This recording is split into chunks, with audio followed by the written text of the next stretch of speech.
Mystical Love, Chapter 4, Love Song. As the weeks went by, Richard and Sabrina's relationship developed. Every Wednesday, they would have class together, and every Sunday, homework, then a date. When the classes were done, they continued seeing each other on Wednesday nights. They even went on double dates together with Brian and Pam. One weekend, Stan had gotten laryngitis and couldn't sing. Richard decided to step in as the temporary singer. He told Sabrina he was going to sing and invite her to come see the band that night. Sabrina asked, "Are you sure I wouldn't make you more nervous with me watching?" "Well, yes," Richard said. "I would be a little nervous with my girlfriend watching, but I have something special for you, so please come." During the show that Friday night, after the band played a few songs they normally performed, Richard spoke to the crowd. "Now I have a new song that you've never heard before. It's called Mystical Love." He looked directly at Sabrina in the crowd. "And I hope you like it." He started playing his guitar. It was a slower song, but the lyrics are what made Sabrina's heart beat overtime once Richard began to sing. "I saw an angel standing in the crowd. The room was so dark now, but her light was all around. You looked my way, and I have to say that I'll never be the same again.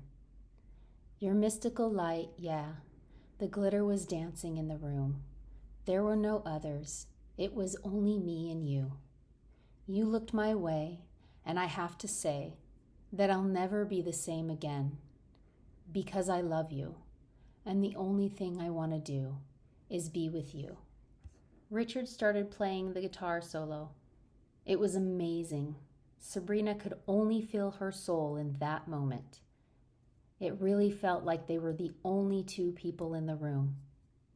A minute later, Richard continued singing. "I walked to you, hoping I could hear your voice, and then you spoke. I knew I had no other choice. You looked my way, and I have to say that I'll never be the same again, because I love you, and the only thing I want to do is be with you." The crowd erupted with cheers as the song ended. From the stage, Richard looked deep into Sabrina's eyes. She had this sudden urge to run to him. He saw the smile on her face, smiled back, and blew her a kiss before the light faded. "He told you he loved you in a song?" Pam screamed as Sabrina walked with her and Brian to the bar for a few drinks while waiting for Richard. "On stage? In front of hundreds of people?" "You know," Brian said to Pam, "I don't think Richard will want the likes of us hanging about when he meets up with Sabrina. What do you say we head over to the 24-hour ice cream shop, and I'll get you something, love?" Pam was hesitant, but she knew Brian was right. They said their goodbyes as Richard came out from behind the stage. "They didn't want to stay?" Richard asked Sabrina as he approached her at the bar. Sabrina gave him a quick kiss. "They thought we would want some privacy." "Of course." Richard waved goodbye to his bandmates. "Good show, guys. See you tomorrow." He turned back to Sabrina. "Where do you want to go?" "We could go back to my place," she suggested solemnly. "I want to talk to you about your song." "Am I in trouble?" he asked, giving her puppy eyes and a pouty lip. "No, your song, it was incredible. Did you really write it for me?" "Yes, you inspire me," and every word was true. They got into Richard's car, and he drove up the long, dark road to Sabrina's house. They said very little to each other, and Richard was wondering if he was in trouble. However, Sabrina's body language didn't show that. She was stroking his arm, leaning her head against his shoulder, and trying to come up with words about how she felt. She was scared and elated all at the same time. She was also triggered. "What if he's just saying that he loves me?" she thought. Richard was thinking similar thoughts. "I've stepped in it now. What if she doesn't love me back? How could I have done this so publicly?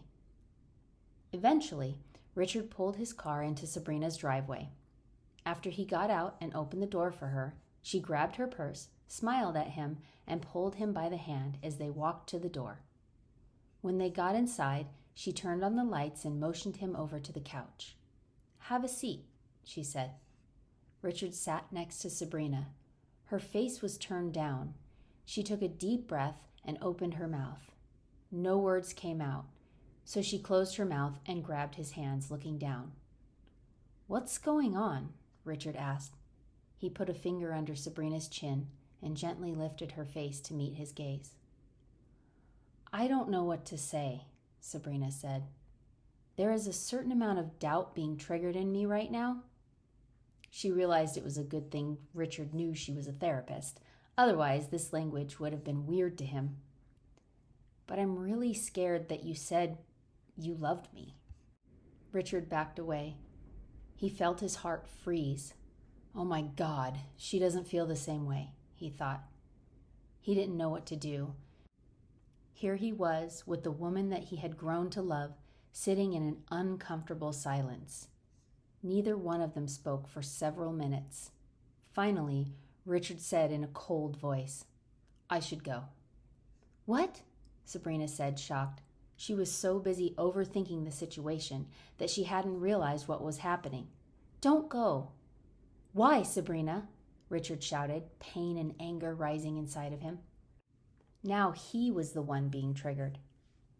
"I get in front of hundreds of people I don't know, and some I do, to share a song that came from my heart, that the band and I had worked on for weeks. Then I find out the very person I was sharing my feelings with doesn't feel the same way?" He grabbed his keys from the table and headed towards the door. "Richard, stop!" Sabrina cried. "I do feel the same." He stopped at the door and closed his eyes before slowly turning toward her. His heart was warming up a bit. "Please explain." He walked back over to the couch and sat next to Sabrina, who was crying now and trying to slow her breaths. Her heart was pounding. Her voice broke when she said, "I love you, but I'm terrified. My whole life I was warned about guys like you. Charming, good-looking, funny, smart. Nobody can have it all. There has to be a dark side. I guess I'm scared because if I let myself fall in love, I will get hurt." She grabbed a tissue from the end of the table on the side of the couch. Richard put his arm around Sabrina's shoulders. His head leaned against hers. He whispered, "Do you think I'm not scared too? That's part of the adventure. I told you how I felt because it was worth the chance. I didn't expect this, well, what just happened tonight. But I can be a little idealistic sometimes. Now you know one of my many flaws." He chuckled. Sabrina wiped her running eye makeup with the tissue. "I'm sorry for overreacting. This is kind of a big deal for me. I usually end relationships before they get this far. Not on purpose, it's just an insecurity. Maybe I'm the one who needs to see a therapist." They leaned back, relaxing on the couch with their arms wrapped around each other. Richard's heart felt full, and Sabrina was finally making a breakthrough with her hidden feelings and lifelong self-doubt. They stayed on the couch for a long time, enjoying each other's presence without speaking. It was getting late, though, and Sabrina broke the silence. "Are you still awake?" she asked Richard. "Yes." "Would you like to stay here tonight? It's getting late, and it's a long drive for you." "I would," Richard said politely. "But are you sure?" "I'll be fine to drive." He wanted to stay with her even if he had to sleep on the couch. "You can stay in the guest bedroom," Sabrina explained. "It's down the hall from mine. It used to be Pam's room when she lived here." Richard became interested in that story. "Pam lived with you before?" "Yes, when she moved from San Diego years ago. She stayed with me for 6 months before she found a place of her own."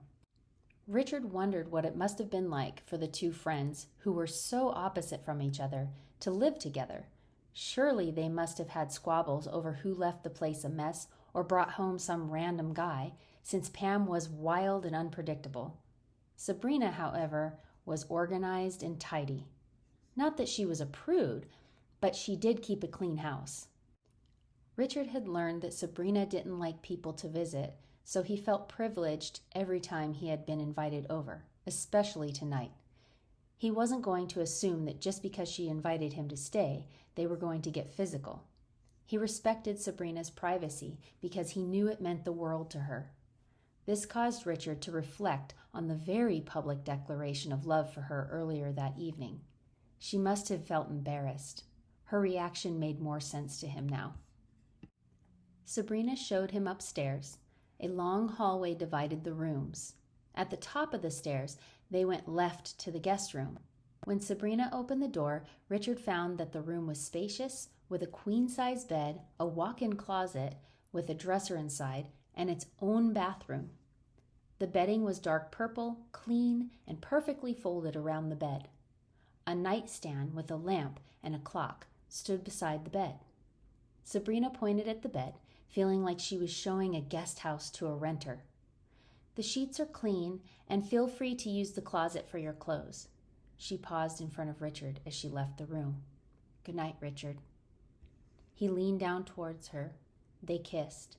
She wrapped her arms around his neck as his hands tightened around her body. After a long moment, they gently released each other, and Richard said, "Good night, Sabrina." Sabrina walked down the hall to her room as Richard's gaze followed her. After she closed her door, he did the same and got ready for bed. Sabrina had a strange dream that night. She and Richard were in a race car, and they were having so much fun. The car's speedometer was climbing past 120 miles per hour, then 130, then 140. It was exhilarating. And suddenly, a large concrete wall appeared 50 feet in front of them. Richard couldn't stop the car. He tried to swerve, but it was too late. The car crashed with them inside it. Sabrina woke up with a start. Her adrenaline was pumping. She looked over at the clock, and it was 6:30 a.m. She got out of bed, brushed her teeth, and took a shower.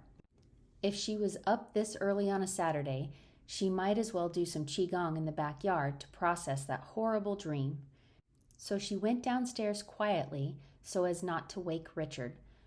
Then she put on a pot of coffee and wrote a note for him, "Café für dich," with a smiley face. As Sabrina was doing qigong outside, Richard made his way downstairs. He saw the note and grabbed a cup of coffee. He found her in the backyard, doing slow karate-like moves. He didn't want to disturb her, so he watched from the sliding glass door. Sabrina sensed a presence. She gracefully stopped her practice and turned around. Richard met her glance, opened the door, and said, "Thanks for the coffee." He took a step outside in the sun. Sabrina saw his messy black hair and a smile on his face. Her eyes traveled from his shirtless chest to his jeans and to his bare feet. He looked like some crazy model from a Gap commercial. She smiled back at him. "You're welcome." "I especially liked your little note," he winked at her. "How did you sleep?" "Okay," Sabrina said. "Woke up too early because of a nightmare." "Me too," Richard said, surprised. They sat down at the patio table together. Sabrina was curious. "I'll tell you mine if you tell me yours first." "Well, I was driving a Ferrari, and you were in the passenger seat." Sabrina's eyes widened, and she leaned toward him.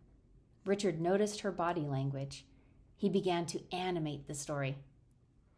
"We must have been doing 150 miles per hour, and then boom!" He smacked his hands together. "We ran into a brick wall that popped up right in front of the car. I tried to steer out of the way, but it was too late.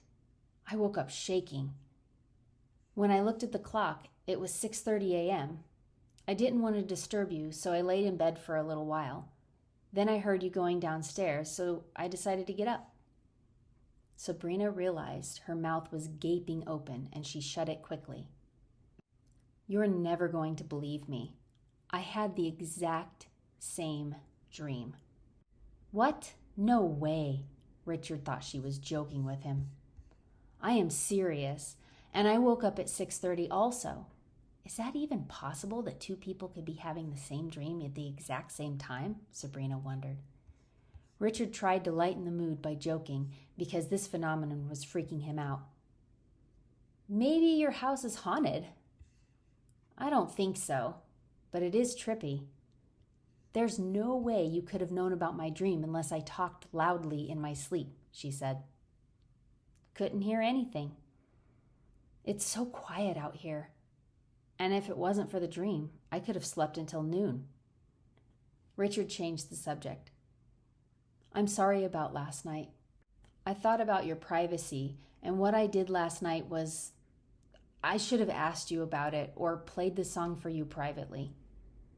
Apology accepted, Sabrina said, relieved. Now let me change out of these yoga clothes. Make yourself at home. Richard was enjoying the morning sun and his coffee. He thought about his and Sabrina's relationship. They had been dating for a few months, and she hadn't been to his condo yet. He had invited her several times, but it was far to go to her house from the city, and she always opted to go home. He enjoyed the long drive to her house. It gave them quiet time together. Richard really wanted to play Mystical Love for Sabrina in the privacy of his mini recording studio in his condo. He often fantasized about what it would be like to play the song for her, alone, together, in his domain. He smiled as his mind wandered. Richard, Sabrina interrupted his thoughts. She put her hand on his shoulder. Did you want some breakfast? Yes, please. Richard stood up and followed Sabrina to the kitchen. She leaned into the fridge to look for some breakfast food. She was wearing form-fitting dark blue jeans and a dark red tank top. Her hair was up in a messy bun. I have eggs, gluten-free toast, and some fruit. Does that sound good? That sounds great, Richard said as his stomach growled. He didn't notice how hungry he was until now. He looked at the traditional-looking clock on the wall. Is that time correct? Sabrina turned back to look at the clock. Yes, it's 9:30. Why? I've got to get going soon. I told the guys we would go out for lunch so we could go over tonight's set. I still need to take a shower and change my clothes. Sabrina looked a little sad, but she understood. Do you want to skip breakfast then? No, I'll definitely take you up on that breakfast.